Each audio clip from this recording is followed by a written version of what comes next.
Okay ji, Assalamu alaikum. This is the second lecture of the heart. We'll just wait for a few minutes. 10 बजे exactly शुरू करेंगे. We don't have many students up till now. We have about 57. So there are about 100 left. सारे बच्चे आ जाएं तो we start.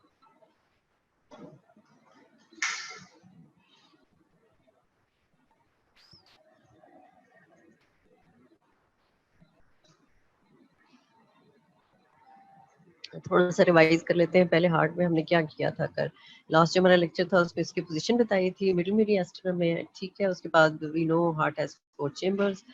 Right atrium, left atrium, right and left ventricles.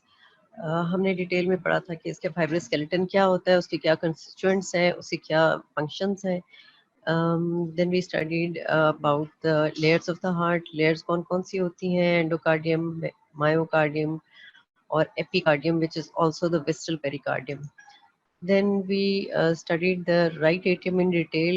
तो ये आपको बताया था कि right atrium जो है it consists of main right atrial chamber which is smooth walled and small right auricle which is has rough walls, and this is actually the primitive right atrium जो originally right atrium था during development. और later on जो smooth walled है वो इस incorporation होती है sinus फिनोसिस की, विच इज अनदर स्ट्रक्चर. इसमें इनकॉर्पोरेशन होती है तो वो स्मूथ वॉल्ड पार्ट है जो इसमें इनकॉर्पोरेशन हो जाती है. So the smooth walled part is sinus venarum and the other part is the auricle, and these two are separated from each other by a crest which is called the crista terminalis, and outside this crest is represented by the sulcus terminalis. तो ये हमारी अच्छा. उसके बाद venous return जो right atrium में होती है, it is through the superior vena केवा from the upper part of the body, inferior vena cava from the lower part of the body. And there's also coronary sinus, opening of the coronary sinus, which actually brings blood from the heart itself. venous return जो heart की अपनी होती है वो coronary sinus से होती है, और इसकी opening कहाँ पे होती है. जो superior vena cava है उसकी opening roughly third costal cartilage के level पे होती है, और जो inferior vena cava है वो फिफ्थ कॉस्टल कार्टिलेज के लेवल पे होती है. जो coronary sinus है उसकी जो ओपनिंग है that is between the opening of inferior vena cava and the tricuspid valve which is between the right atrium and the right ventricle. तो AV valve जो है, tricuspid valve, उसके और inferior vena cava की opening के दरमियान में होती है हमारी ओपनिंग ऑफ coronary sinus. ये तो हो गया तकरीबन राइट वेंट्रिकल का. Then we also studied the interatrial right atrium का, sorry, interatrial septum. Interatrial septum जो आपको नजर आता है उसमें थोड़ी सी एक डिप्रेशन आपको है. That depression is fossa ovalis. That is due to originally जो फोरामेन ओवेल था फीटल पीरियड में वो बंद हो जाता है, तो वहाँ पे डिप्रेशन रह जाती है, फोसा वेलिस. उसके बाद हमने पढ़ा था राइट वेंट्रिकल. राइट वेंट्रिकल में क्या था. राइट वेंट्रिकल के अंदर भी इसी तरह एक रफ एरिया था जो ट्रेबिकुली है, मस्कुलर वॉल है, उसके अंदर जो रिजेस हैं ट्रेबिकुली है वो रफन्ड एरिया है, और एक स्मूथ एरिया है which is the outflow part. Outflow part जहाँ से जो जब वेंट्रिकल कंट्रैक्ट करता है तो blood flows into the pulmonary artery, तो वो जो आउटफ्लो पार्ट है that is smooth, that is called the infundibulum. ठीक है. कोनस आर्टेरियोसिस या इन्फंडिबुलम. और जो इनफ्लो पार्ट है जहाँ से राइट एट्रियम से राइट वेंट्रिकल में ब्लड आता है, that part is roughened by muscular ridges which are called trabeculae. अब क्या होता है कि ये जो ट्राइकस्पिड वाल्व है between right atrium and right ventricle, उसके 3 कस्पिड एंड कस्प हैं, that's why it is called tricuspid valve. इस पे tendinous cords attached होती हैं. These cords are attached to the other end is attached to papillary muscles. तो 3 cusp है, anterior, posterior and septal. तो corresponding 3 papillary muscles हैं, anterior, posterior and septal. अब anterior papillary muscle की जो cords हैं, tendinous cord, they are attached to anterior cusp as well as posterior cusp. Posterior जो papillary muscle की cords हैं, they are attached to posterior cusp as well as septal cusp. तो एक papillary muscle के जो tendons हैं, corded tendineae हैं या tendinous cords, and they are attached to 2 cusp. ठीक है. तो इनकी क्या होती है कि function, they prevent the regurgitation of blood. जब राइट वेंट्रिकल कंट्रैक्ट करेगा तो blood instead of going into right atrium वहां नहीं जाएगा, it will go into the pulmonary artery from the right ventricle. अब इनफ्लो पार्ट और आउटफ्लो पार्ट जो है दरमियान में सुप्रा वेंट्रिकुलर क्रेस्ट है जो इन दोनों को डिवाइड करती है, और ब्लड इनफ्लो पार्ट से आएगा और जब आउटफ्लो पार्ट में से बाहर निकलेगा तो it takes a U turn of about 140 degree. यहाँ तक हमने पढ़ लिया था। अब आपको आवाज आ रही है, कुछ मुझे बताएं, समझ? ये तो हम पिछला रिवाइज कर लिए, तो आगे अब चलेंगे बिकॉज हमने आगे चलना है। और कितने लोगों ने ज्वाइन कर लिया है? Let's see, we have 88 up till now. तो ओके, आज हम पढ़ लेते हैं इंटरवेंट्रिकुलर सेप्टम। तो इंटरवेंट्रिकुलर सेप्टम क्या है? ऑब्लिक पार्टीशन है between the right and the left ventricles, ठीक है। इसके दो पार्ट्स होते हैं, एक मस्कुलर पार्ट है which is the lower part, और इसका एक मेम्ब्रेनस पार्ट है।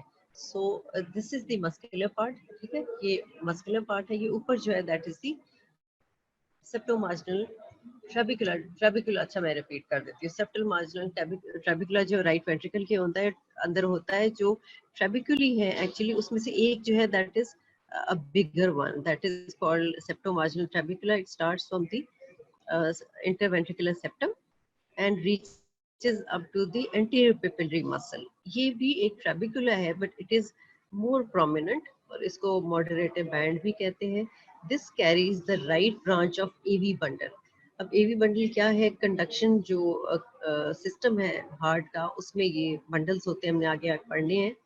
तो उसमें जो राइट ब्रांच है which goes into the right ventricle, this right branch of the AV bundle goes through the septomarginal trabecula, which is also called the moderative band, and it takes these fibers directly to the anterior papillary muscle. तो conducting time जो है वो short हो जाता है, ठीक है। तो this is just septomarginal trabecula, one of the trabeculae which is bigger in size and carries the right branch of the AV bundle directly from the septum, interventricular septum, into the anterior papillary muscle, shortening the conducting time. So this is septomarginal trabecula. So going on to the interventricular septum, it has muscular part, which is the lower part, is muscular part, and then there is the membranous part, which is the upper part. अब membranous part में क्या होता है कि यहाँ पे membranous part में जो septal cusp है, जो ट्राइकस्पिड वॉल्व के तीन कस्प हैं, एंटीरियर, पोस्टीरियर एंड सेप्टल। तो जो सेप्टल कस्प है वो मेम्ब्रेनस पार्ट की, यहाँ पे पिक्चर ऐसी कोई नहीं है, यहाँ मेम्ब्रेनस पार्ट के मिडिल में आके अटैच हो जाता है। जब मिडिल में आके अटैच होता है तो the lower part of intermembranous part जो है it is between two ventricles. जो अपर पार्ट है इंट्रामेम्ब्रेनस जो membranous part of interventricular septum का जो अपर पार्ट है, I wish I could make a diagram and show it to you. वो that is between the left ventricle and the right atrium. अब यहाँ पे देखें, ये मस्कुलर पार्ट है, ये मेम्ब्रेनस पार्ट है। यहाँ आके सेप्टल कस्प अटैच होता है, तो इसका जो मेम्ब्रेनस पार्ट का लोअर पार्ट है वो तो दोनों वेंट्रिकल्स के दरमियान में है। जो अपर पार्ट है it is between left ventricle and right atrium, ठीक है। ये हो गया, तो इंटरमेम्ब्रेनस पार्ट है। अब बात यह है कि ये जो इंट्रामस्कुलर पार्ट है which is a lower part, it is very thick, it is as thick as the rest of the wall. और राइट वेंट्रिकल की वॉल जो है वो बहुत ज्यादा थिक है, तो it is much thicker than the right ventricle. तो ये क्या है कि इंट्रामेम्ब्रेनस जो इंट्रामस्कुलर पार्ट है इंटरवेंट्रिकुलर सेप्टम की, bulges into the right ventricle. तो लेफ्ट वेंट्रिकल जरा बड़ा हो जाता है क्योंकि इंट्रामस्कुलर पार्ट जो है इंटरवेंट्रिकुलर सेप्टम का, it bulges into the right ventricle, ठीक है। अच्छा, superior posterior this membranes part forms a fibrous skeleton. KLM का बेटा पेज नंबर नहीं है, आप ये निकाल लें, तो I don't remember the page number. अच्छा, ये तो मैं आपको सब बता चुकी हूँ। अब we have to go on to the left atrium. अब लेफ्ट एट्रियम में क्या है, जैसा राइट एट्रियम था, एक हमारे पास ट्रेबिकुलेटेड पार्ट था व्हिच इज द ऑरिकल, और एक स्मूथ पार्ट था। इसी तरह लेफ्ट एट्रियम में भी we have a trabeculated part which is the left auricle, which is originally the primitive part, primitive left atrium. जो फीटल डेवलपमेंट में जो ओरिजिनल लेफ्ट एट्रियम था, इट इज ट्रेबिकुलेटेड। सो वो बाद में लेटर ऑन डेवलपमेंट में उसका auricle कहते हैं। और ये जो स्मूथ पार्ट है लेफ्ट एट्रियम का, this is actually incorporated later on in life, later on in development. और इनकॉर्पोरेशन किसकी होती है? ये पल्मोनरी वेन्स की। तो ये चार जो पल्मोनरी वेन्स है actually, they four of them do not enter into right atrium originally, एक ही ओपन होती है, लेकिन during development ये जो pulmonary vein है it is incorporated into the left ventricle। और फिर होता क्या है कि चार जो उसकी tributaries थी वो चारों के चारों इधर आ जाती हैं। तो inferior superior pulmonary veins, right and left, और चार जो है वो they all open into the left atrium, क्योंकि उनकी इनकॉर्पोरेशन हो जाती है लेफ्ट एट्रियम में। तो ये पार्ट जो है the part in which the pulmonary veins open that remain smooth, और जो primitive original left atrium था वो trabecular path जिसके अंदर pectinate muscles होते हैं similar to the right atrium, ठीक है। अब ब्लड इसमें आता है, इनको आ जाता है, इनफ्लो कहाँ से होता है, left and right pulmonary veins से, carrying the oxygenated blood from the lungs into the left atrium. अब लेफ्ट एट्रियम से blood is going to flow into the left ventricle, और यहाँ पे जो वेल्व है दैट इज माइट्रल वेल्व, और mitral valve के दो कस्प होते हैं, एंटीरियर एंड पोस्टीरियर, और सिमिलरली इसी तरह इसके पिपिलरी मसल्स भी दो होते हैं, anterior and posterior papillary muscles. लेकिन इसकी वॉल जो है it is much thicker than the right ventricle. Why? Because it has to pump blood against the pump blood so that it reaches all the parts of the body. तो इसको बहुत ज्यादा काम करना है, तो इसकी जो walls हैं they are much thicker than the right ventricle, और trabecular भी बहुत ज्यादा है इसके अंदर, ठीक है। Similarly पिपिलरी मसल्स हैं, लेकिन दो कस्प हैं, तो पिपिलरी मसल्स भी हमारे पास दो हैं, और these are the tendinous cords or chordae tendineae attaching papillary muscles to the valve. तो we have two valves which are the mitral valve, ये आपको नजर आ रहा है। अब यहाँ से पल्मोनरी वेन से लेफ्ट एट्रियम में ब्लड आया, और उसके बाद it went through the mitral valve into the left ventricle.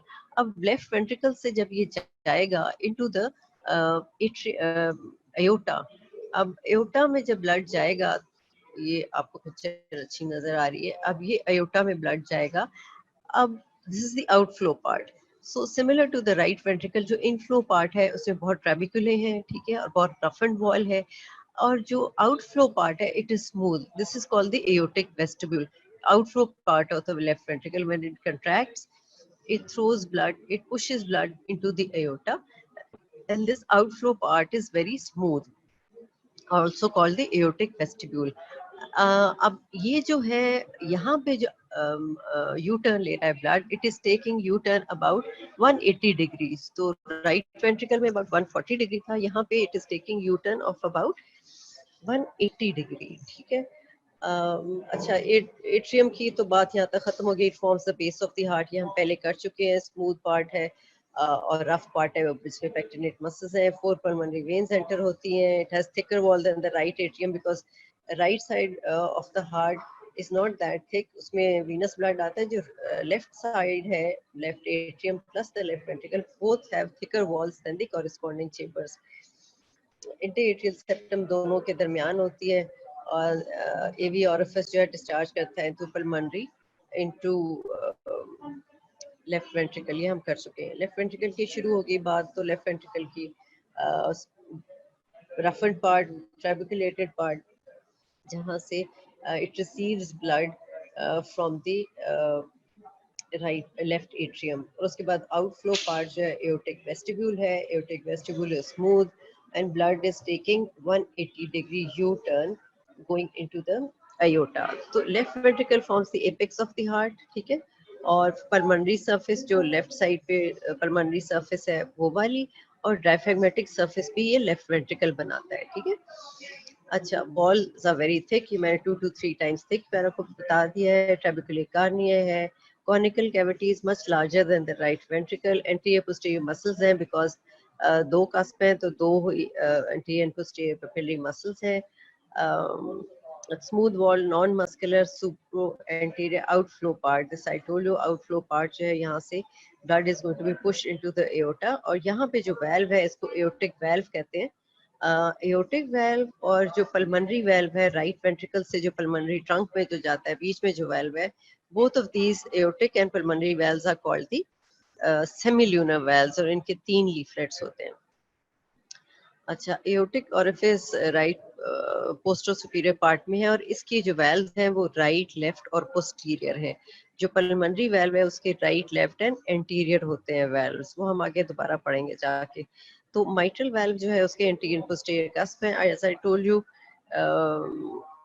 It takes a U turn of 180 degree, और फिर ये चला जाता है into the aorta. AV valve हम पढ़ते हैं, AV valve क्या होते हैं? दी एट्रियोवेंट्रिकुलर valve. एट्रिया से जो वेंट्रिकल में जाते हैं दो है, राइट साइड पे ट्राइकस्पिड है, लेफ्ट साइड पे माइट्रल valve है. जो राइट साइड पे ट्राइकस्पिड valve है इसके कितने कस्प होते हैं? मैंने आपको बताया था, anterior, posterior and septal cusp.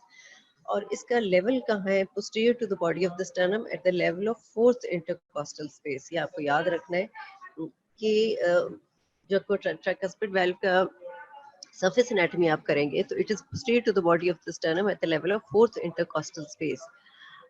ठीक है. और जो mitral valve है that is also posterior to the sternum, it is at the level of fourth costal cartilage. तो mitral valve का थोड़ा सा अपर साइड पे है, fourth costal cartilage है, और tricuspid valve का fourth intercostal space है. अच्छा जी, ट्राइकस्पिड वाल्व के मैंने आपको बताया 3 कस्प, एंटीरियर, पोस्टीरियर, सेप्टल. और सिमिलर टू दीज कॉरेस्पॉन्डिंग हमारे पास पेपिलरी मसल्स हैं. Anterior papillary muscle largest and most prominent of the three arises from the interior wall, क्योंकि एंटीरियर पेपिलरी मसल्स है. और इसकी जो कॉर्डेट टेंडनी है they are attached to the posterior cusp and anterior cusp. 2 cusp पे attach हो गए, हम पहले बात कर चुके हैं. इसी तरह पोस्टीरियर पेपिलरी मसल्स हैं, arises from the inferior wall of the right ventricle and is attached. इसके जो caudate tendon है they are attached to the posterior cusp and the septal cusp. अब जो septal pupillary muscle है जो third है वो arises from the interventricular septum, और उसके जो tendinous cord है ये caudate tendon है, they are attached to the septal cusp जो इसका अपना होगा, और secondly anterior cusp. तो ये 2 कस्प पे अटैच होते हैं. ये हम पहले बात कर चुके हैं. माइट्रल वेव के एंटीरियर पोस्टीरियर कस्प है, located posterior to sternum at the level of fourth costal cartilage. ये आपको पिक्चर्स भी नजर आ रही हैं. ये माइट्रल वेल्व है, 2 कस्प है. ये ट्राइकस्पिड वेल्व है. ये पल्मोनरी वेल्व है जिसके कस्प जो है वो राइट, लेफ्ट और एंटीरियर है पल्मोनरी के. ठीक है, इनको हम कहते हैं राइट, लेफ्ट एंड एंटीरियर. और जो अयोटा की है वो right, left and posterior cusp है. Right, left and posterior cusp. ये ट्राइकस्पिड वेल्व के आपको 3 नजर आ रहे हैं कस्प, और माइट्रल वेल्व के आपको 2 नजर आ रहे हैं कस्प. ठीक है. अब semilunar valves, these are the valves which are present between the right ventricle, pulmonary valve right ventricle और pulmonary artery के दरमियान, pulmonary trunk के दरमियान, और aortic valve between the left ventricle and the aorta.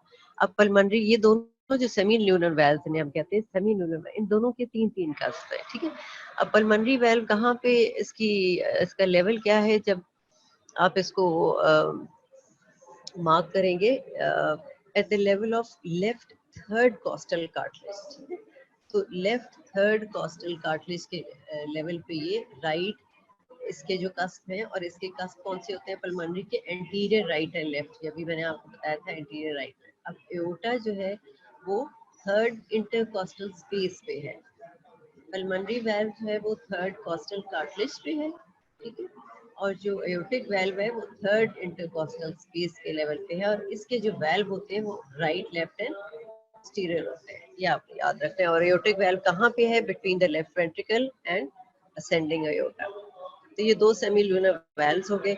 Mouth of right coronary artery in the right aortic sinus. अब aorta से जब निकलता है, एओर्टा जब निकलती है तो पहली जो आर्टरीज देती है, ब्रांच देती है, वो कोरोनरी आर्टरीज होती हैं. These are the arteries which are supplying the heart itself. ठीक है, coronary arteries they are called. तो राइट कोरोनरी आर्टरी जो है वो निकलती है राइट एओर्टिक साइनस से, और लेफ्ट कोरोनरी आर्टरी जो है वो लेफ्ट एओर्टिक साइनस से निकलती है. ये आपको दिखाएं तो ये राइट कोरोनरी आ रही है. ठीक है, राइट साइनस से, और लेफ्ट कोरोनरी आर्टरी आ रही है लेफ्ट साइनस से. ठीक है, ये आपको नजर आ रहे हैं right and left coronary arteries जो निकल रही हैं उनके साइनसेस से. After the as soon as the जो उसके कस्प होते हैं जो सेमिलुनर वेल्व्स के, उनके साथ ही साइनस से एक डिप्रेशन सी होती है, वहां से ये कोरोनरी आर्टरीज निकलती हैं right and left. No artery arises from the posterior aortic sinus. ये अब आपको नजर आ रहा है ये पोस्टीरियर है, तो यहाँ से कोई नहीं निकल रही, राइट और लेफ्ट से निकली. ठीक है, ये राइट से, ये लेफ्ट से, ये कोरोनरी आर्टरीज निकल रही हैं. अच्छा जी, ये तो हो गई इनकी बात. अब आके इनके स्ट्रक्चर की थोड़ी सी बात करें तो जो वेल्व्स हैं, हमने माइट्रल और ट्राइकस्पिड वेल्व के कस्प भी बता दिए, कॉर्डेट टेंडन भी बता दी. यहाँ पे क्या होता है, जो सेमील्यूनर वेल्व्स हैं, जो पल्मोनरी और एओर्टिक वेल्व्स हैं, यहाँ पे आप देखें. अब ये आपको एओर्टिक वेल्व दिखाया हुआ है राइट, लेफ्ट एंड पोस्टीरियर. अब इनकी जो मार्जिन्स है, ये जो आपको नजर आ रहे हैं, जो कॉरेस्पॉन्डिंग मार्जिन्स हैं, इनको हम कहते हैं लोन्यूल, और ये जो एपेक्स है इसको हम कहते हैं नोड्यूल। ठीक है, दिस इज द नोड्यूल, जो इसका एपेक्स है वाल्व का, और जो साथ इनकी वॉल्स है, जॉइनिंग वॉल्स है, इनको हम कहते हैं लोन्यूल। अब दीज आर द साइनसेस। कस जो है, यहाँ से ये वेंट्रिकल से ब्लड आ रहा है और ये आउटफ्लो की तरफ इधर जो है वो अयोटा है। तो यहाँ पे इस तरह ये कस पड़े हुए हैं। ठीक है, तो जब ये ब्लड यहाँ से आता है तो ये कस ऊपर की तरफ चले जाते हैं, but again they return back. और ये जो एरिया है ये साइनस है, इसको हम कहते हैं, ये जो डिप्रेशन है कस का, जो कप का इंटीरियर वाला एरिया है, that is the aortic sinus. और राइट और लेफ्ट से एयोटिक साइनस से फिर राइट कोरोनरी आर्टरी निकल रही है, लेफ्ट एयोटिक साइनस से लेफ्ट कोरोनरी आर्टरी निकल रही है, पोस्टीरियर से कोई कोरोनरी आर्टरी नहीं निकल रही। ठीक है, अब ये जब ओपन होते हैं, ब्लड फ्लो हो रहा होता है, तो ये आपको नजर आ रहा है, तो ये फूल जाते हैं और ब्लड इधर से चला जाता है, और ये बिल्कुल ये साथ हो जाते हैं, वॉल के साथ हो जाते हैं, so that there is enough space in between, so that the blood can flow from the left ventricle into the aorta. ठीक है, जब वाल्व क्लोज हो जाते हैं तो ये sinus बिल्कुल एक दूसरे के साथ, ये जो लोन्यूल है जो मैंने आपको बताया था, इनकी कॉरेस्पॉन्डिंग वॉल्स है, ये बिल्कुल जुड़ जाती है। ठीक है, इतनी जुड़ जाती है कि बीच में कोई स्पेस नहीं रह जाती, और फिर क्या होता है कि ब्लड इसके कस्प के अंदर, जिस कप के अंदर चला जाता है, ब्लड कप के अंदर जाता है, लेकिन लेफ्ट वेंट्रिकल में वापस नहीं जा सकता। ठीक है, ये कप है ना, इसका कप में जब बंद हो जाएगा तो ये कप में ब्लड आ जाएगा, लेकिन वापस वेंट्रिकल में नहीं जाएगा, बिकॉज ये लॉन्यूल्स जो है इन दोनों के साथ इन्होंने साथ जुड़ गए हैं, कॉरेस्पॉन्ड हो गए हैं। और जब कंट्रैक्ट करता है लेफ्ट वेंट्रिकल, ब्लड ने जाना है, आउटफ्लो होना है, तो ये वॉल्स जो है वो अलग-अलग हो जाती है और बीच में स्पेस बन जाती है, तो ब्लड कैन फ्लो आउट। यहाँ तक आई होप आपको समझ आ गई है। हमने इंटरनल स्ट्रक्चर कर लिया, 4 जो चेम्बर्स हैं हार्ट के। ठीक है, अब हमने जाना है blood supply of the heart के। बेटा ये पेज नंबर्स वगैरह प्लीज इस तरह की बातें ना किया करें। आप मेडिकल कॉलेज में आ गए हैं, तो पेज नंबर भी मैं आपको बताऊं कि आपने कहाँ खोलना है। Why don't you open the book, index देखो, थोरेक्स अगर आपने पढ़ा है, अगर आपने पिछला लेक्चर अटेंड किया है, अगर आपने उससे भी पिछला लेक्चर अटेंड किया पेरिकार्डियम का, तो you should know where the lecture is from, heart कहाँ पे है। तो आप खोलें किताब, आपको नजर आए कि जी हाँ जी पेरिकार्डियम है, उसके बाद हार्ट का पोर्शन आता है, उसके अंदर 4-5 तो पेजेस हैं हार्ट के जो है, खोलें आपको नजर आ जाएगा। इस तरह की बातें प्लीज आइंदा मुझसे ना करें, इट्स वेरी डिप्रेसिंग कि आप एक पेज नंबर नहीं निकाल सकते केएलएम में से। Okay, I hope Farhan it answers your question. Okay, blood supply of the heart. अब ब्लड सप्लाई हार्ट की क्या है, ब्लड सप्लाई क्या होती है, आर्टरीज होती हैं, हर जगह वेन्स होती हैं। So we have the coronary arteries and we have the cardiac veins. Coronary arteries जो सप्लाई करेंगी, मोस्टली ये सप्लाई मायोकार्डियम को जाती है। ठीक है, endocardium and some of the endocardium क्या है, जो इनर लाइनिंग है हार्ट की, वो जो है वो ऑक्सीजन और न्यूट्रिशन जो है वो माइक्रोवास्कुलेटेड छोटी छोटी वेसल्स हैं, वो डायरेक्टली मायोकार्डियम को from the inner side of the chambers वो डायरेक्टली सप्लाई कर देती हैं एंडोकार्डियम को, क्योंकि endocardium is the inner lining. तो अंदर जो छोटी छोटी वेसल्स होती है माइक्रोवास्कुलेचर कहते हैं, और वो डायरेक्टली सप्लाई कर देती है एंडोकार्डियम को। ठीक है, तो endocardium and subendocardial tissue located external to the endocardium receives oxygen and nutrition through diffusion और microvasculature from the chambers of the heart. तो मेन जो कोरोनरी आर्टरीज हैं वो सप्लाई करती है मायोकार्डियम को। अब blood vessels are normally embedded in the fat course across the surface of the heart just deep to the epicardium। outer surface, outer जो इसकी लेयर है epicardium में, उसके डीपर साइड पे between the epicardium and the myocardium ये blood vessels जाती हैं और सप्लाई करती हैं।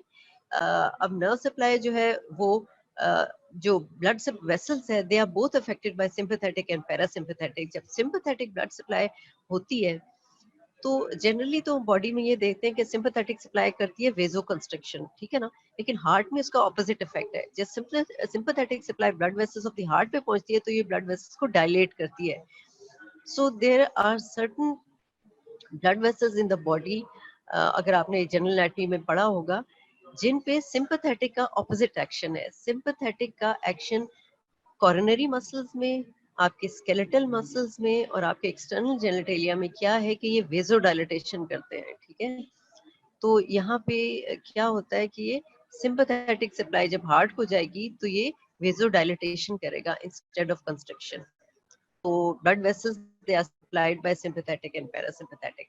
अब हम देखते हैं कि कोरोनरी आर्टरीज कौन सी हैं। एक तो राइट कोरोनरी आर्टरी है जो राइट एयोटिक साइनस से निकलती है, लेफ्ट कोरोनरी आर्टरी है जो है वो लेफ्ट एयोटिक साइनस से निकलती है। राइट कोरोनरी आर्टरी जब वहां से निकलती है तो इट पासेस, अब आपको ये पल्मोनरी ट्रंक नजर आ रहा है और ये अयोटा है, ठीक है। तो ये passes between the left atrium and the pulmonary trunk, ये निकल के आती है, it enters into the coronary sulcus. Coronary sulcus is the groove which is present between the atria and the ventricle, ठीक है।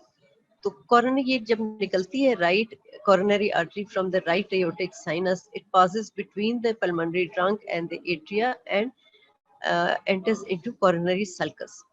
अब जैसे ये एंटर कर रही होती है तो पहली ब्रांच जो देती है ये एसए नोड को ब्रांच देगी। What is SA node? SA node is the pacemaker of the heart. ये वो जगह है जहां से कार्डियक इंपल्स स्टार्ट होता है, ठीक है।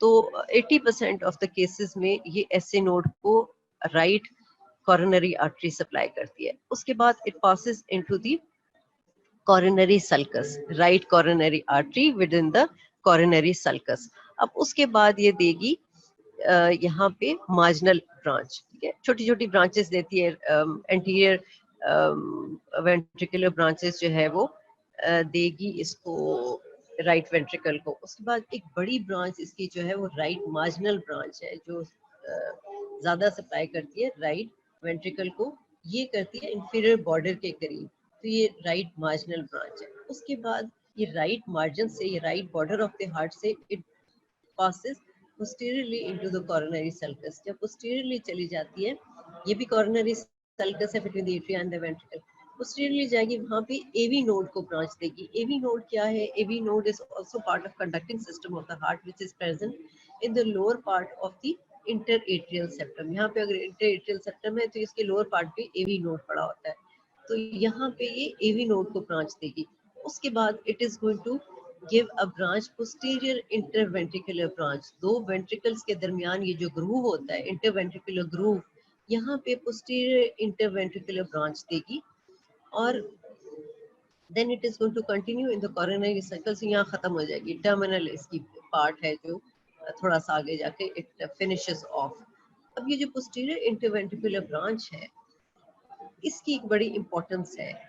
If this branch, posterior interventricular branch, 67% लोगों में right coronary artery ये branch देती है, तो इसको हम कहते हैं कि इसकी right dominance है, because posterior interventricular branch is given off by the right coronary artery, तो right dominance है, इसको हम कहते हैं dominance। So dominance depends upon the branch, upon the posterior interventricular branch।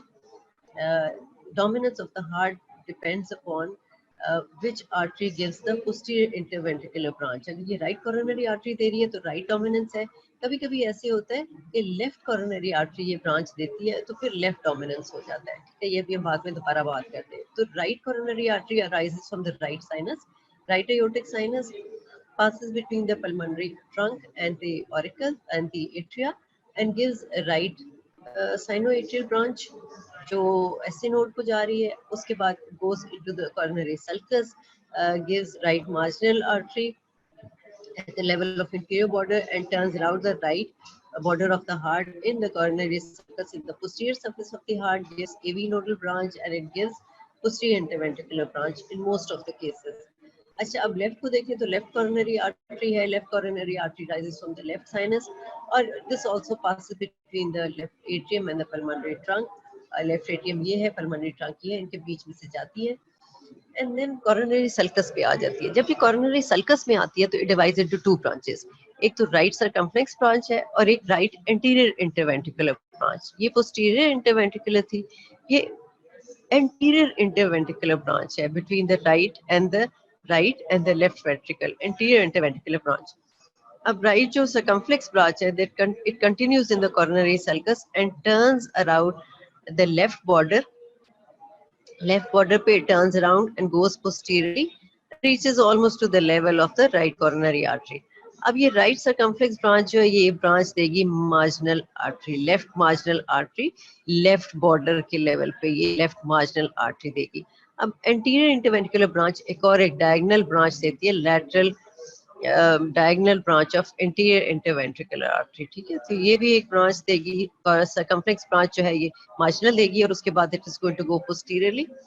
तो left coronary artery arises from left aortic sinus, passes between the pulmonary trunk and the atrium, and reaches coronary sulcus, and it gives right circumflex branch, जो ये left circumflex branch of the left coronary artery, which goes in the coronary sulcus, turns posteriorly at the left border of the heart, continues in the coronary sulcus in the posterior surface. एक ये branch देती है anterior interventricular branch, which passes in the groove between the right and the left ventricle, और ये एक branch देती है left diagonal branch, lateral और डायगोनल ब्रांच। अब सर्कमफ्लेक्स जो ब्रांच है वो एक ब्रांच देगी marginal artery left border of the heart के लेवल पे। ये पोस्टीरियर सरफेस आपको दिखाया कि एंटीरियर, ये जो राइट है ये इधर से टर्न होके आ रही है कॉर्नरी सर्कस में, ये पोस्टीरियर साइड पे आ गई और इसने पोस्टीरियर इंटरवेंट्रिकुलर ब्रांच दे दी। ये crux of the heart is the area जहाँ पे कॉर्नरी सर्कस और इंटरवेंट्रिकुलर ग्रूव दोनों मिलते हैं, ठीक है। This is the crux of the heart, जहाँ पे ये coronary sulcus which is present between the atria and the ventricle, and interventricular groove which is between the two ventricles, they meet, ये दो ग्रूव्स मीट करते हैं तो ये cross हो गया, ठीक है। अब ये आपको मैंने दिखाया था कि ये कॉर्नरी आर्च टर्न करके पोस्टीरियरली आती है, ये एवी ब्रांच देगी और उसके बाद पोस्टीरियर इंटरवेंट्रिकुलर ब्रांच देगी। जो लेफ्ट है वो तो पहले ही डिवाइड हो जाती है into left anterior interventricular, into right anterior interventricular branch और सर्कमफ्लेक्स। सर्कमफ्लेक्स जो है वो टर्न करती है लेफ्ट बॉर्डर से और पोस्टीरियरली आ जाती है, और तकरीबन यहाँ इस लेवल पे पहुंच जाती है कॉर्नरी सर्कस के, जहाँ पे राइट कॉर्नरी आर्टरी टर्मिनेट कर देती है। तो अब ये जो पोस्टीरियर इंटरवेंट्रिकुलर ब्रांच है, this is mostly given by the right coronary artery, तो वो राइट डोमिनेंस होगी जब राइट देती है ये ब्रांच। अगर posterior interventricular branch is given by the left coronary artery, तो इसको हम कहते हैं लेफ्ट डोमिनेंस, ठीक है। ये डोमिनेंस होती है, बड़ा पेट क्वेश्चन होता है कि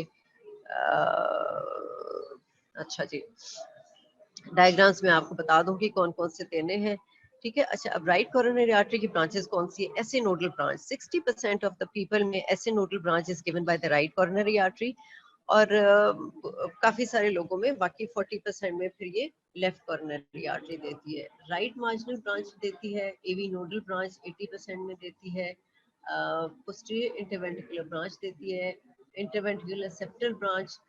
इंटरवेंट्रिकुलर सेप्टम, पोस्टीरियर इंटरवेंट्रिकुलर जो ब्रांच है, ये इंटरवेंट्रिकुलर सेप्टम जो है इसको 1/3 पोस्टीरियरली सप्लाई करती है। मैं देखती हूँ डायग्राम भी एक मेरे पास था इसके, I will show it to you later on, कि एक डायग्राम भी मेरे पास था। तो इसमें क्या होता है कि ये यहाँ पे इंटरवेंट्रिकुलर सेप्टम है, तो जो सेप्टम का जो पोस्टीरियर 1/3 है that is supplied by posterior interventricular branch, और जो एंटीरियर 2/3 है, पोस्टीरियर 1/3 तो पोस्टीरियर इंटरवेंट्रिकुलर ब्रांच ने दी, जो एंटीरियर 1/3 है that is supplied by the interior interventricular branch which is a branch of left coronary artery, ठीक है।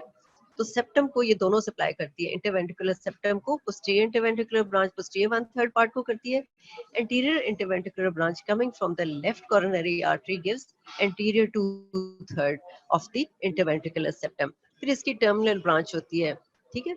coronary artery की ये ब्रांचेस हैं, नोडल ऐसे nodal branch, right marginal branch, AV nodal branch, posterior interventricular branch जो आगे से supply करेगी इंटरवेंट्रिकुलर सेप्टम को, और सराउंडिंग जो पार्ट है left and right atrium, left and right ventricle का, उनको भी सप्लाई करती है, ठीक है। और टर्मिनेट कहाँ करती है? Left ventricular branch, left cross से ये आगे लेफ्ट साइड पे चली जाती है, ये थोड़ी सी जो इसकी टर्मिनल ब्रांच है, ये क्रस है तो इसके थोड़ा सा आगे चली जाती है, तो लेफ्ट वेंट्रिकुलर ब्रांच। अच्छा जी, सप्लाई किसको करती है? राइट एट्रियम को करेगी, most of the right ventricle को करेगी, diaphragmatic surface of left ventricle को करेगी, posterior 1/3 of interventricular septum, SA node को 60% सप्लाई करेगी, एवी नोड को 80%, और लेफ्ट बंडल ब्रांच जो कंडक्टिंग पार्ट का है, लेफ्ट बंडल ब्रांच, उसको भी सप्लाई करती है। अब left coronary artery SA nodal का 60% ऑफ द पीपल में is supplied by right coronary artery, 40% of the people are supplied SC node is supplied by the left coronary artery। anterior interventricular branch जो anterior 2/3 of the interventricular septum को supply करेगी। इस पे इसकी circumflex branch होती है, circumflex branch से आगे लेफ्ट वाजिनल भी निकलती है, anterior भी निकलती है, posterior भी निकलती है और एट्रियल भी निकलती है, ठीक है। इससे ये डिफरेंट सर्कमफ्लेक्स ब्रांच जो आती है लेफ्ट कॉरोनरी आर्टरी की, उससे ये आगे left marginal, left anterior ventricular, posterior ventricular, atrial branches निकलती है। लेफ्ट कॉरोनरी आर्टरी किस किस को सप्लाई करती है? लेफ्ट एट्रियम को करती है, most of the left ventricle, part of the right ventricle, anterior 2/3 of the interventricular septum. AV bundle and AV node को 20% ऑफ द लोगों में करती है, SA node 40% of the people में करेगी। राइट बंडल ब्रांच और लेफ्ट बंडल ब्रांच। अब ये बंडल ब्रांचेस क्या होती हैं? These are actually the conducting system. ये भी याद कर लें, हम कंडक्टिंग सिस्टम पढ़ेंगे तो आपको आ जाएगा। राइट बंडल ब्रांच वो है जो इंपल्स लेके जाती है into the right ventricle. Left bundle branch वो है जो लेके जाती है impulse into the left ventricle. तो ये bundle branches होती हैं. Okay. So in the most common right dominant pattern, approximately 67% of the people right coronary artery and left coronary artery share equally blood supply of the heart. ठीक है. Right dominant pattern में क्या होता है कि 67% of the लोगों में right देती है, ठीक है। 15% में क्या होता है? Left coronary artery is dominant and gives the posterior interventricular.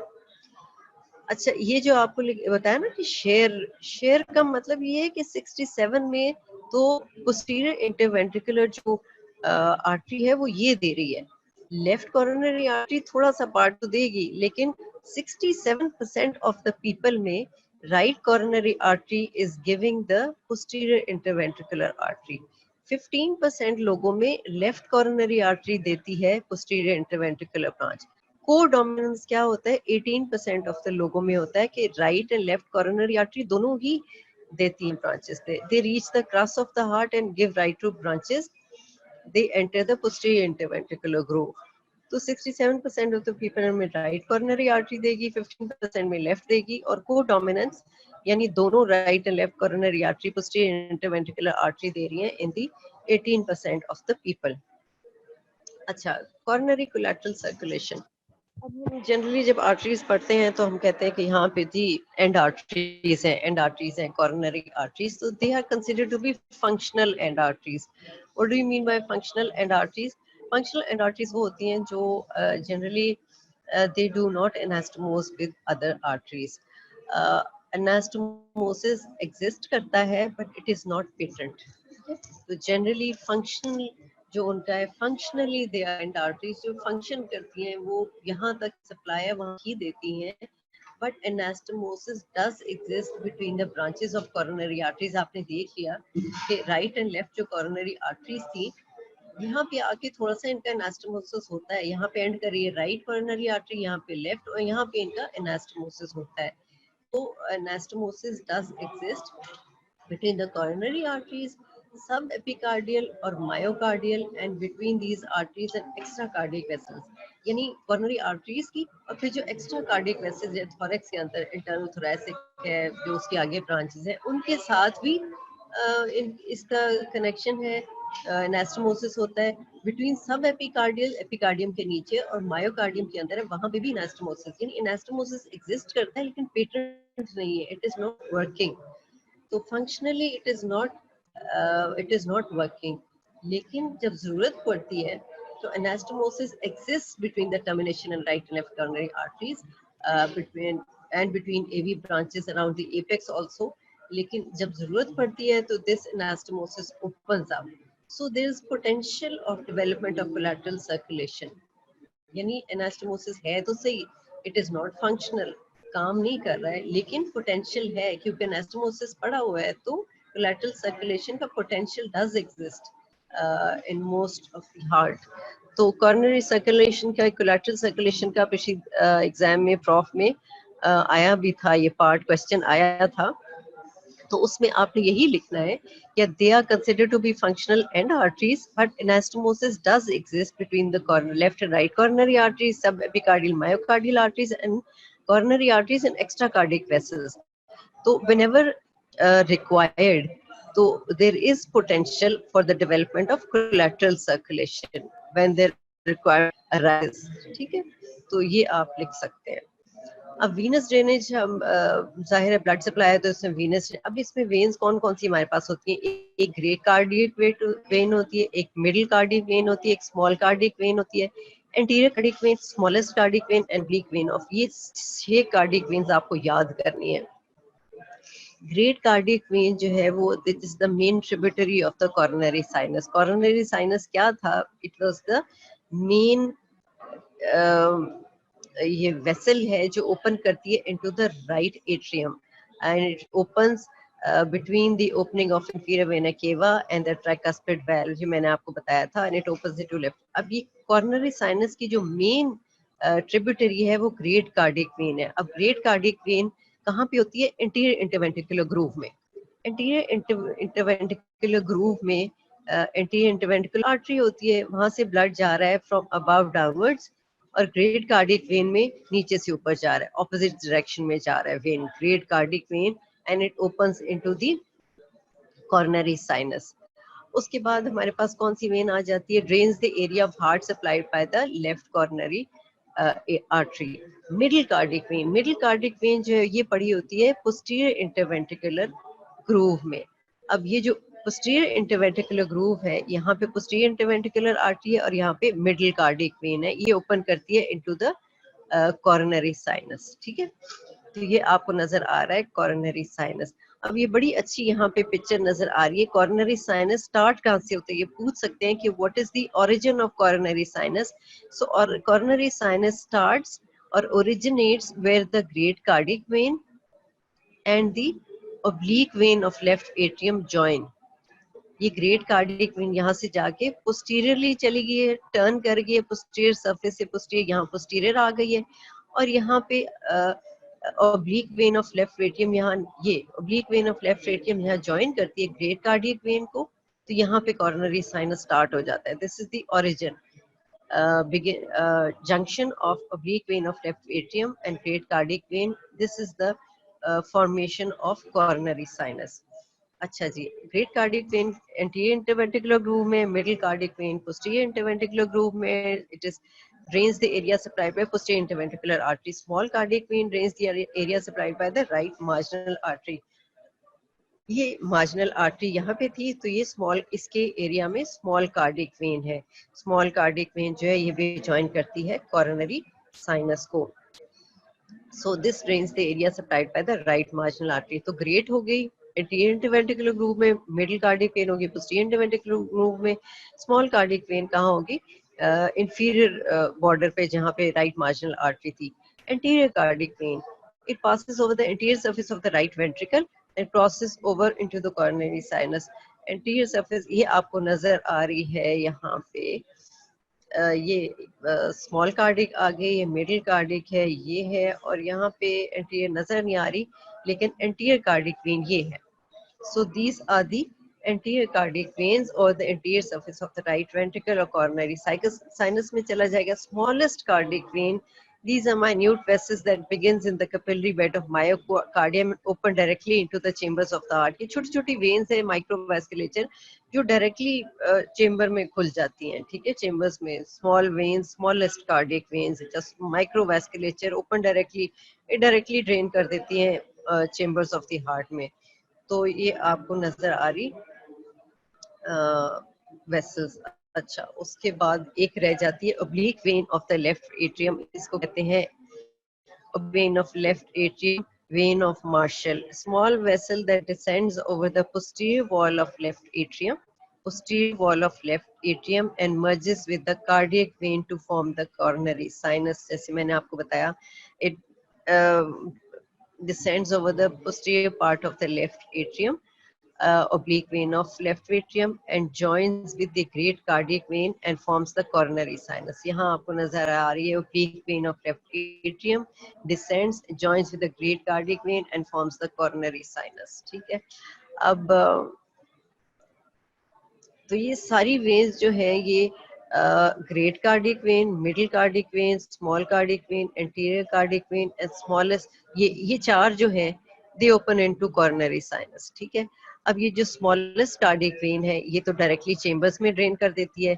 oblique vein of left atrium या vein of Marshall जो है that joins with the great vein and a great cardiac vein and forms the coronary sinus. तो coronary sinus के इसको छोड़ के small cardiac veins को छोड़ के ये पांच जो हैं, these are the tributaries of coronary sinus. तो coronary sinus की tributary में क्या है? Great cardiac vein, middle cardiac vein, small cardiac vein, anterior cardiac vein and oblique vein of left atrium. ठीक है, ये आपको ना. अब lymphatic drainage में क्या है?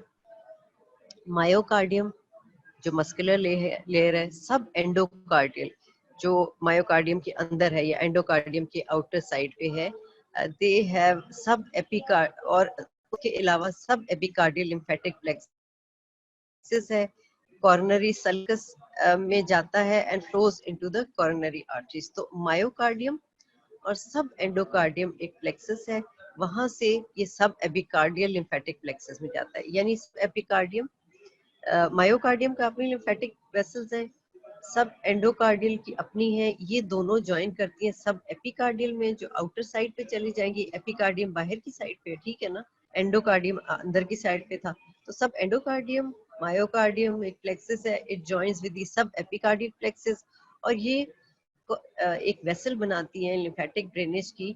जो लिम्फेटिक वेसल है वो कॉर्नरी सल्कस में जाता है and follow the coronary arteries, और एक इसमें से लिम्फेटिक वेसल बनती है एंड इट एंटर्स, जो जाती है इंफीरियर ट्रेकियोब्रोंकियल लिम्फ नोड्स में ड्रेन कर जाती है. It ascends between the pulmonary trunk and left atrium और ये ट्रेकियोब्रोंकियल इंफीरियर ट्रेकियोब्रोंकियल ट्री में बनती है. तो अगर लिम्फेटिक ड्रेनेज मोस्टली हार्ट की इतनी आती नहीं, लेकिन ये कि मायोकार्डियम और सब एपिकार्डियल प्लेक्सस है, उसके अलावा सब एपिकार्डियल प्लेक्सस है, ये दोनों ज्वाइन करते हैं और कॉर्नरी सल्कस में इसकी लिम्फेटिक वेसल फॉलो करती है, कॉर्नरी सल्कस में जाती है and then it forms a single lymphatic vessel which ascends between pulmonary trunk and the left atrium and enters into inferior tracheobronchial tree. अच्छा, एक चीज मुझे याद आ गई कि when we were talking about the anterior interventricular ये जो great cardiac vein है, यहाँ पे मैंने आपको बताया था कि यहाँ पे एंटीरियर इंटरवेंट्रिकुलर ग्रूव में होती है. तो एंटीरियर इंटरवेंट्रिकुलर आर्टरी ब्लड जो है वो इस तरफ, इस डायरेक्शन में जाता है डाउनवर्ड्स, और ग्रेट कार्डियक वेन में it is going in the opposite direction. लेकिन कॉरोनरी सर्कल्स में अगर आप देखें तो कॉरोनरी सर्कल्स में क्या हो जाता है कि कॉरोनरी सर्कल्स में सर्कम्फ्लेक्स आर्टरी, सर्कम्फ्लेक्स ब्रांच है लेफ्ट कॉर्नरी आर्टरी की, उसका भी ब्लड फ्लो इसी तरफ जा रहा है, turns around the left border, और ग्रेट कार्डियक वेन का भी ब्लड फ्लो इसी तरफ जा रहा है. तो इसमें आर्टीरियल ब्लड, वीनस ब्लड, दोनों की डायरेक्शन एक ही है. इसमें तो डायरेक्शन ऑपोजिट थी, आर्टीरियल ब्लड नीचे की तरफ जा रहा था और वीनस ब्लड ऊपर की तरफ. लेकिन ये जो कॉर्नरी सल्कस है लेफ्ट साइड पे, इसमें anti circumflex branch left coronary artery की ब्लड इस तरफ जा रहा है, इस डायरेक्शन में लेफ्ट साइड पे, और ग्रेट कार्डियक वेन का भी इसी डायरेक्शन में जा रहा है. तो ये एक ही डायरेक्शन में एट्रियल ब्लड भी जा रहा है, आर्टीरियल ब्लड भी जा रहा है और वीनस ब्लड भी जा रहा है. कंडक्टिंग सिस्टम हम कल पढ़ेंगे ताकि आपको थोड़ा सा कंडक्टिंग सिस्टम की समझ आ जाए. ठीक है, ये हम बाद में पढ़ेंगे. अभी तक हमने कॉर्नरी आर्टरी पढ़ ली, इसकी ब्लड सप्लाई पढ़ ली. आज हमने क्या किया? आज हमने राइट लेफ्ट एट्रियम और लेफ्ट वेंट्रिकल पढ़ा है, एवी वेल्व्स पढ़े, इंटरवेंट्रिकुलर सेप्टम पढ़ा है. कार्डियक जो है हमने हार्ट की ब्लड सप्लाई पढ़ ली है, जिसमें हमने कॉर्नरी आर्टरीज पढ़ ली, फिर हमने कार्डिक वेन्स पढ़ ली और उसकी छोटी सी लिम्फेटिक ड्रेनेज पढ़ ली, कोलैटरल सर्कुलेशन पढ़ ली. तो मैं आपको बताती हूँ कि जो आपने बनाने हैं डायग्राम्स, वो मैं आपको बताती हूँ. मैं ख्याल I did send this to lungs of tracheobronchial tree. मैं देखती हूँ कि हार्ट का कहाँ पे है. उसके अंदर डायग्राम्स भी लिखे होंगे.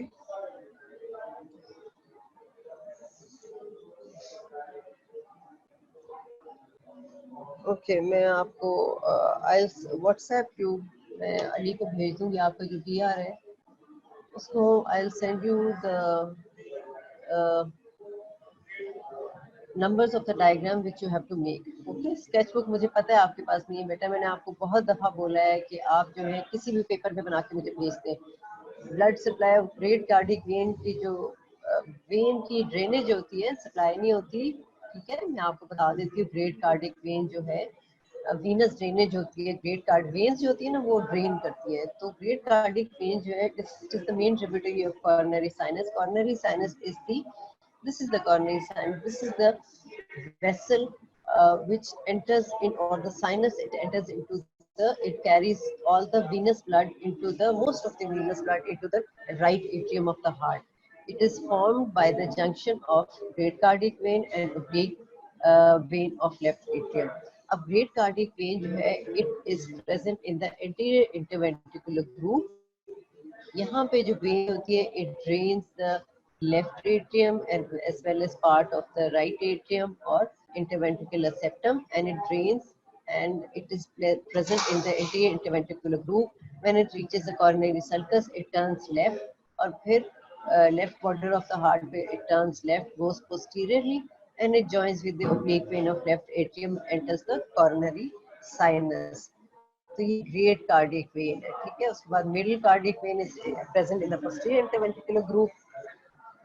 Small cardiac vein drains the area which is supplied by the right marginal artery. Anterior cardiac vein present over the anterior surface of the right ventricle, ठीक है। स्मॉलेस्ट कार्डिक वेन है कैपिलरी बेड्स में से शुरू होती है, directly opens into chamber of the heart. और oblique vein of the left atrium है, oblique vein of Marshall, which मैंने आपको बताया था कि this is the oblique vein of Marshall, it joins with great cardiac vein and forms the coronary sulcus.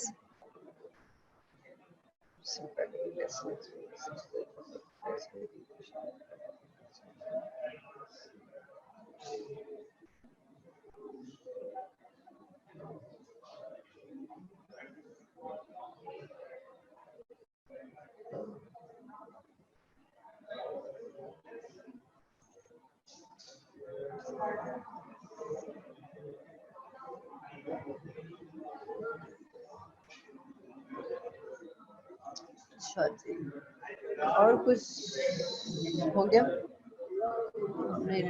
अब conducting system next करना है, conducting system करेंगे और इसका नर्व सप्लाई करेंगे, ठीक है। नर्व सप्लाई जो हार्ट की रहेगी है वो करेंगे, और फिर हम इसकी अप्लाइड एनाटॉमी करेंगे। तो स्केच बुक्स नहीं है तो पेपर पे बना के मुझे भेज दें। पिछली दफ़ा मुझे बहुत बच्चों ने भेजी है, मैंने सबका एंटर किया हुआ है। आपका रिजल्ट अभी बनना है, तो रिजल्ट बनेगा तो उसमें ऑब्वियसली आपने स्केच बुक बनाई है तो अच्छी बात है। और क्वेश्चंस आपके चेक हो रहे हैं, जितने मैंने चेक किए हैं अभी भी they are not up to the mark, ठीक है। Because I don't think you really studying. आप कॉपी पेस्ट करके वो भेज देते हैं। प्लीज अपने आंसर को रीफ्रेज करें according to the question. Rephrase का क्या मतलब है कि उसको क्वेश्चन के हिसाब से आंसर करें बेटा। आपने अब आप एफएससी में नहीं है कि आपने सीधा सीधा जो पूछा और आपने वो बुक के पेजेस है, बुक की जो लाइंस हैं वो आपने लिख दी। इस तरह नहीं होता यहाँ पे। इस तरह आपने जो पूछा जाए उसको आंसर को उस तरह से आपने फ्रेज करना होता है, आपने उस तरह उसको बनाना होता है। You have to rephrase it according to the question. जो पूछा जा रहा है वो उसका आंसर दें आप। ये पूरा पैराग्राफ हमें नहीं चाहिए होता, आप उसका आंसर कर दें। अगर एक लाइन लिखें, 2 लाइन का आंसर 2 लाइनें लिखें और आपको पूरे मार्क्स मिल जाएंगे। आंसर करेक्ट होना चाहिए, ठीक है। Any other question if you want to ask me, we still have a few minutes, 10 minutes हैं हमारे पास। तो आप Mamoon Ahmed Khan, no sketch book, doesn't matter, you have paper, please paper पे बना के भेज दें। सब ने मुझे भेजे हुए हैं, पिछले के बहुत सारे बच्चों ने भेजे हैं, तो प्लीज बनाएं और भेजें। क्योंकि जो blood supply of the heart है, उसकी आर्टीरियल सप्लाई, उसके वीनस ड्रेनेज ये बनाने को आते हैं, तो यू शुड नो, ये बनाने हैं आपने, ठीक है। मैं आपको भेज दूंगी, आपको मैं भेज दूंगी इसका ना स्क्रीनशॉट लेके, तो मैं आपको भिजवा दूंगी। तो जो उसके अंदर डायग्राम्स के नंबर लिखे हुए हैं और उसके अंदर सारा स्केड्यूल का, बल्कि आपको मैं स्क्रीनशॉट लेके भेज दूंगी तो आपको पता चल जाएगा, ठीक है। Structure of right atrium, right atrium के स्ट्रक्चर में क्या था? Right atrium receives blood from superior vena cava, inferior vena cava and the coronary sinus. अब आपको पता चल गई इन तीनों चीजों की. It has a main chamber, ठीक है, sinus venereum which is the smooth walled, और इसके साथ एक छोटा सा एक एक्स्ट्रा चेम्बर है which is the auricle, right auricle, and इसकी जो wall है it is roughened by the pectinate muscles, rough walled है pectinate muscle. अब ये smooth walled और जो rough wall के दरमियान में जो margin है that is crista terminalis, एक crest है जो separates the right auricle from the right atrium. और ये एक स्मूथ वॉल और एक रफ वॉल क्यों है? रफ वॉल जो है that is the primitive right atrium, और जो स्मूथ वॉल है वो ड्यूरिंग डेवलपमेंट ये इनकॉर्पोरेट हुई है राइट एट्रियम के अंदर, तो इसलिए वो स्मूथ वॉल है. अब स्मूथ वॉल के अंदर superior vena cava, inferior vena cava खुलती हैं, और जो पेक्टिनेट जो रफ वॉल है that is the right auricle. अच्छा, ये जो क्रिस्टा टर्मिनालिस है between the rough and the smooth wall, ये अंदर की साइड पे, इनर साइड पे क्रिस्टा टर्मिनालिस है. Outside of the left atrium अगर सरफेस ऑफ द हार्ट पे देखें तो इसी की कॉरेस्पॉन्डिंग एक ग्रूव है, इसको कहते हैं सर्कस टर्मिनालिस. अच्छा जी, एक तो ये हो गया. अब इंटरवेंट्रिकुलर, अब इंटर एट्रियम जो सेप्टम है वहाँ पे आपको एक जो दूसरे लेफ्ट एट्रियम से इसको सेपरेट करती है, वहाँ पे एक आपको डिप्रेशन नजर आएगी, ओवल सी डिप्रेशन है विच इज द एरिया जहाँ पे फोरामेन वेन प्रेजेंट होता है ड्यूरिंग डेवलपमेंट, और वो बाद में वो फ्यू आवर्स आफ्टर बर्थ वो बंद हो जाता है, तो वहाँ पे एक डिप्रेशन रहता है. अच्छा जी, अब लेफ्ट एट्रियम से ब्लड जाता है राइट एट्रियम से ब्लड जाता है राइट वेंट्रिकल में, और ये जो वेल्व है it is tricuspid valve because it has three cusps, anterior, posterior and septal cusp. वो एक अलग चीज है. तो राइट एट्रियम में बेसिकली ये चीजें हैं. जो पेक्टिनेट मसल्स हैं राइट ऑरिकल में, वो जो वॉल्स को रफ कर देती है, और साइनस वेनेरियम है स्मूथ वॉल्ड जहाँ पे सुपीरियर इंफीरियर वेना केवा ओपन होते हैं, ठीक है. और साइनस जो coronary sinus की opening है it is between the opening of the inferior vena cava and the tricuspid valve. तो ये हो गया आपका राइट एट्रियम. You welcome. अच्छा जी, बेसिकली हमने तो ये ग्रॉस एनाटॉमी इसकी इतनी पढ़ ली है. हार्ट का आप स्ट्रक्चर जब हार्ट खुद हाथ में लेके स्पेसिमेन उसका मॉडल देखेंगे तो और आपको अच्छा समझ आएगा. डायग्राम्स बड़े अच्छे. अब ये डायग्राम जो इंटीरियर वाले हैं वो इतने बनाने की जरूरत नहीं होती है, इनके जो ब्लड सप्लाई और वीनस ड्रेनेज है वो बहुत इंपॉर्टेंट है. कंडक्टिंग सिस्टम का डायग्राम बहुत इंपॉर्टेंट है, ठीक है, तो मैं आपको भेज दूंगी नंबर्स. और कंडक्टिंग सिस्टम अभी हमें इसका पढ़ना है, जो इम्पल्स जाता है एसए नोड, एवी नोड और एवी बंडल वगैरह, वो हम पढ़ेंगे नेक्स्ट लेक्चर में. नेक्स्ट लेक्चर हमारा इंशाल्लाह नेक्स्ट आई थिंक ट्यूसडे को आ रहा है, और नेक्स्ट आपका कल लेक्चर होगा जिसमें मीडियास्टिनम आपने पढ़ना है डॉक्टर उस्मा के साथ, ठीक है. You have to continue that. और उसके बाद फिर हमारा लेक्चर होगा कंडक्टिंग सिस्टम पे. कंडक्टिंग सिस्टम खत्म हो जाएगा, इसका नर्व सप्लाई खत्म हो जाएगी, तो हमने अप्लाइड एनाटॉमी पढ़नी है. अप्लाइड एनाटॉमी हार्ट की बहुत ज़्यादा है और बहुत इंपॉर्टेंट है. जाहिर है हार्ट की इतनी सारी जो इन्फेक्शन होती है, जाइना होता है, इन्फेक्शन होती है, फिर उसकी कार्डिक सर्जरी होती है, ईसीजी वगैरह, ये सब हमने पढ़नी है, ठीक है. फिजियो में भी पढ़ेंगे लेकिन हम एनाटॉमिकल पॉइंट ऑफ व्यू से अप्लाइड एनाटॉमी सारी पढ़ेंगे. वेल्व्स की इतनी सारी प्रॉब्लम्स होती हैं, ठीक है, तो ये हम अप्लाइड एनाटॉमी में पढ़ेंगे. तो 2-3 लेक्चर्स अभी, एक तो आपका कंडक्शन और नर्व सप्लाई का होगा, और दूसरा आपका अप्लाइड एनाटॉमी के शायद 2 लेक्चर लेने पड़े क्योंकि वो बहुत ज़्यादा है. तो 2-3 लेक्चर आपके ये रह गए हैं, और 2-3 लेक्चर आपके मेरे ख्याल है मीडियास्टिनम के रह गए हैं. अभी आपने एक ही लेक्चर शायद मीडियास्टिनम का किया है. तो मीडियास्टिनम के अंदर जो स्ट्रक्चर्स हैं वो आपने मीडियास्टिनम के आपको बाउंड्रीज आनी चाहिए, उसके कंटेंट्स आने चाहिए, और भी जो कंटेंट्स इंपॉर्टेंट वाले हैं जिसका ट्रेकिया है, एसोफेगस है, अजाइगस हेमियोजाइगस में आपको पहले पढ़ा चुकी हूँ लेकिन वो भी है, थोरेसिक डक्ट है, ये सारा आपने डिटेल में पढ़ना होता है, ठीक है. फ्रेनिक नर्व है, वेगस नर्व है, इनकी जो इसका कोर्स है ये थॉरिक्स के अंदर, तो ये स्टार्ट तो ऊपर नेक्स्ट की तरफ से होती है ना, लेकिन थॉरिक्स के अंदर जो इनका कोर्स है वो भी आपने पढ़ना होता है, तो ये हम पढ़ लेंगे. एनी अदर क्वेश्चन लेफ्ट जो आज के लेक्चर में से हो तो आप मुझे पूछ लें, नहीं तो कुछ है रह गया, किसी के माइंड में कोई क्वेरी रह गई है तो पूछ लें।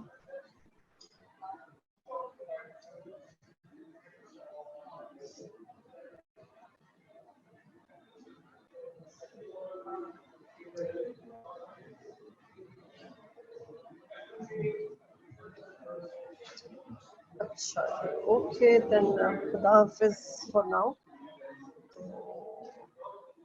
इंशाल्लाह नेक्स्ट टाइम फिर हार्ट को कंटिन्यू करेंगे। खुदा हाफिज, टेक केयर।